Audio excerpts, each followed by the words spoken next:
Police do tell us that this is a very active investigation. They're asking anybody in the public in that neighborhood, in that area, if you have any information, if you saw anything, to please contact Fort Worth Police. We're going to stay on this scene and try to get some more information for you as this does develop throughout the morning. But that's what I'm looking at here at the desk. Well, the mom of a Dallas police officer shot and killed in the line of duty is now suing the gunman's parents and a pawn shop in connection with her son's death. Officer Darren Burks was shot and killed in his patrol vehicle outside a community center in East Oak Cliff back in August of 2024. His mom, Sherry Jeffrey, claims that the parents of Corey Cobby, the shooter, were negligent because they failed to secure firearms in their home. That's despite being aware of their son's, quote, erratic and violent behavior. She's also now claiming negligence against 24 Hour Pawn for selling the handgun and ammunition used in the shooting. Now to an update on the home explosion in Lake Dallas. At a special meeting last night, we're told that neighbors in Lake Dallas gave city leaders an earful. They aired their concerns after an explosion left a woman critically injured and forced others out of their homes there. Atmos Energy says that the cause of the explosion remains under investigation, but the company discovered a leak on its gas main at 620 Mosley. Atmos says that that leak is isolated, yet in the chaos of this explosion, residents say that this city failed them. They say it felt like there was no disaster plan. What is your plan to prevent this from ever happening again? What is your plan to notify the residents of this community? What is your emergency action plan? The city manager says that they do have an emergency management plan, but what they don't have is a system to notify citizens in case of a disaster. He says they'll look into it during budget time. Meanwhile, Atmos Energy says it's trying to fix pipelines from a previous utility owner. A transformative gift is now helping to shape the future of pediatric care in North Texas. UT Southwestern Medical Center and the Children's Health Foundation announced a $100 million gift. That's from the Stevens Greth Foundation to support the new joint pediatric campus. The first tower of the new Moody Children's Hospital will be named Stevens Greth Tower. President Donald Trump, in a primetime address to the nation, suggested that the war in Iran is close to an end now and could end in the next 2 to 3 weeks. Following weeks of attacks on Iran, Trump promised to continue the U.S. bombing campaign, but he also said nothing about American boots on Iranian soil. Now, hours earlier, President Trump posted on social media, quote, Iran's new regime president has just asked the United States of America for a ceasefire, end quote. A claim Iran quickly called false and baseless, insisting no negotiations are taking place. We are on track to complete all of America's military objectives shortly, very shortly. If there is no deal, we are going to hit each and every one of their electric generating plants very hard. The focus on Iranian energy comes amid growing concerns now about the recent spike in U.S. gas prices, as shipping in the Strait of Hormuz has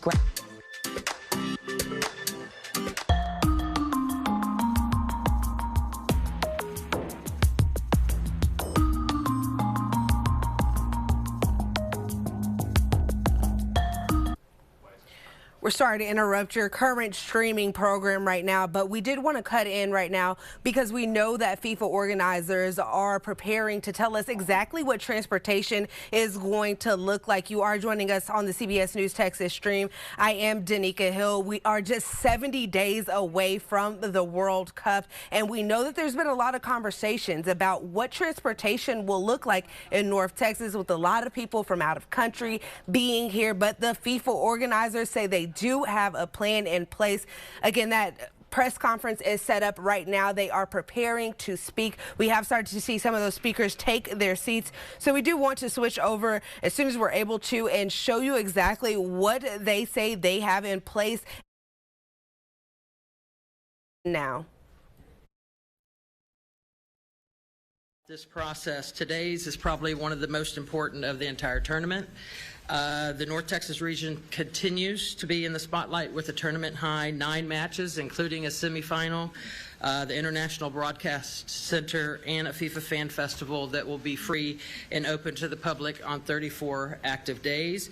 Our team with the North Texas FWC Organizing Committee would like to start by really thanking all that have made this possible so far, including FIFA, who selected Dallas and the North Texas region to host matches here. I'd also like to thank our host city supporters, UT Southwestern Medical Center, Coca-Cola Southwest Beverages, Choctaw Casino and Resorts, and the North Texas Sports Foundation. Without them, none of this would be possible. I'd also like to show our appreciation to the North Texas regional leadership. All of our mayors, city officials, some are here today, such as Mayor Jim Ross, is our greatest strength, really, to be able to pull this off. All of us working together collectively. This would not be possible without this entire region coming forth. And now on to what's at hand today. We'll walk through how the fans will be able to get to all of these matches and events through our transportation plan. We could not do this without the incredible work done by the North Central Texas Council of Governments, including Michael Morris. He has been here with us from the very beginning, from our bid process, and many, many major events before that. So, Michael, thank you. You've led this effort. And including his team, Natalie Betger, Carla Windsor, and Gypsy Gavia. They are really the heart and soul in working with our transit agencies to be able to put this together. They have worked tirelessly alongside FIFA to draw up the best transportation plan during the World Cup here in North Texas. COG has a proven track record with other major events in the region, including Super Bowl, College Football Playoff National Championship, NCAA Final Fours, WrestleMania, and many, many more, to name a few. Additionally, we are so glad to partner with DART and Trinity Metro as transit partners, and they are who makes this plan work smoothly. We are grateful for their experience that you will provide to the fans, guests, and locals this summer. DART and Trinity Metro jointly operate the Trinity Railway Express, the regional rail line operating between Dallas and Fort Worth. We'd also like to recognize our airports, especially DFW Airport and Dallas Love Field. Each location will play a huge role in numerous visitors utilizing those airports to visit Dallas, Fort Worth, and get to the cities within North America. And we know they've been working tirelessly, extremely hard, number of meetings, what they are planning to set us up for success this summer. With this plan, we are confident that we'll be prepared to handle the number of guests that will be using our transportation system around the World Cup. And without further ado, I'd like to turn it over to Director of Transportation for NCT COG, Mr. Michael Morris. Monica, thank you very much. Thank you very much for all of you coming here today. It's wonderful to be with all of you. We're extremely proud of the transportation system that our team delivers during our day job, moving 8.5 million people around the Dallas-Fort Worth region. With 9 FIFA matches, we're going to move another 1 million persons as part of the transportation plan that you're going to see today. We began working on this plan probably 2.5 years ago. Preparations have been going on with incremental improvements on a monthly basis.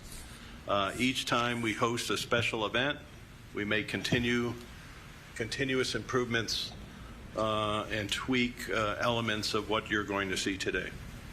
So my job is pretty simple. I'm going to give you the core transportation principles of this particular plan so you can see what we're shooting for. And then I'm going to introduce the venue transportation responsibilities that we have assigned to us by Monica. So our transportation plan offers increased quality of service. So a good example of this is the refurbished TRE cars, partnering with DART and Trinity Metro, funding those improvements almost 2 years ago for that service to be available to our guests coming to our region. We have 125 charter buses, and you'll learn about this dynamic transit system that we have to help us cover lots of different scenarios that we may face. The second core principle is increase the magnitude of service. So what you're going to see during the FIFA over a month-long season is you're going to see the TRE operating with 4-car trains through that entire duration. Obviously, we'll have 4-car trains on our 9 FIFA events. We're going to activate the rail service on Sunday. We have 1 Sunday event. And then we have procured 2 additional train sets, 2 locomotives, and 4 additional cars for each train, so we can have adequate capacity.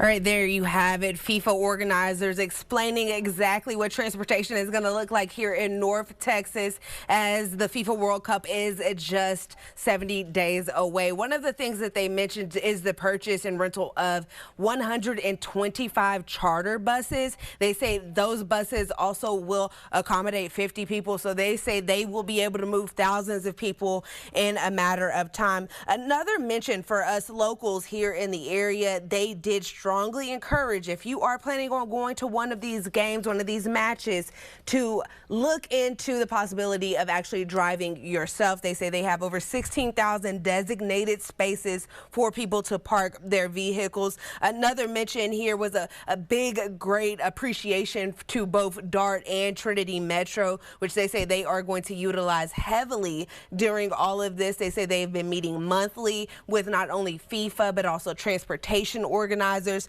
to get this underway. They say over the last 2 years, honestly, they have been working to figure out exactly what this is going to look like.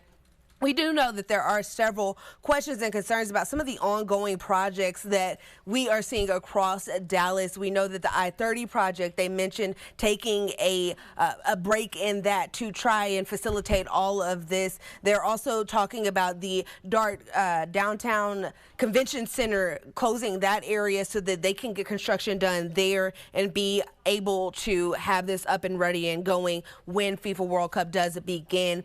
Another mention was of the Fair Park Fan Festival that will be happening down there for FIFA and the conversations about how to get people there. Another reiteration of looking into using DART, the light rail, those types of transportations is what they're really considering and using here.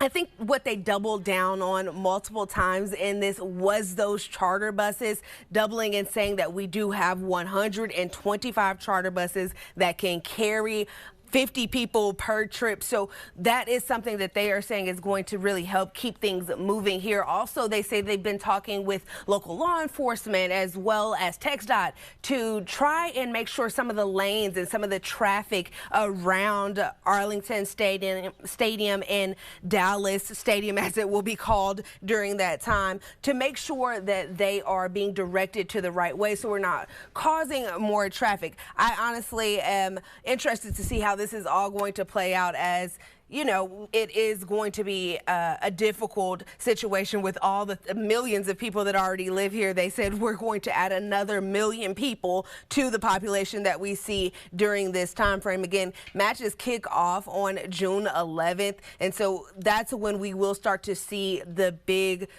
influx of people in the area. They also mentioned the airports, mentioning Dallas, DFW, as well as Love Field, how much work has gone into helping get those people that are going to be flying in to get them to the actual matches, to their hotels. They also mentioned considering using ride shares and rental cars. So it is interesting to hear some of the suggestions that they have for people in the area. They also did speak on media that's going to be coming from international to try and help them find parking. They say that they're going to give them parking passes to use public transportation.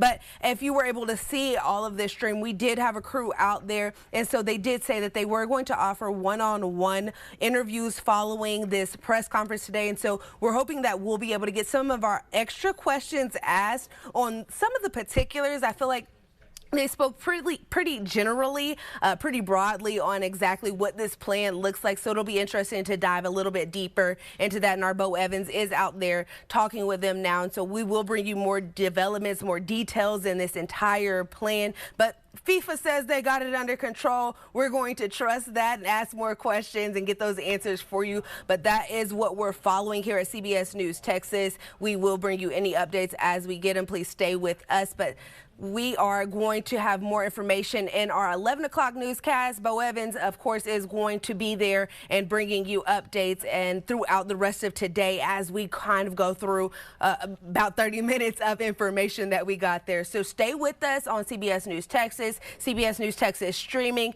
and join us for the 11 o'clock. We'll see you then.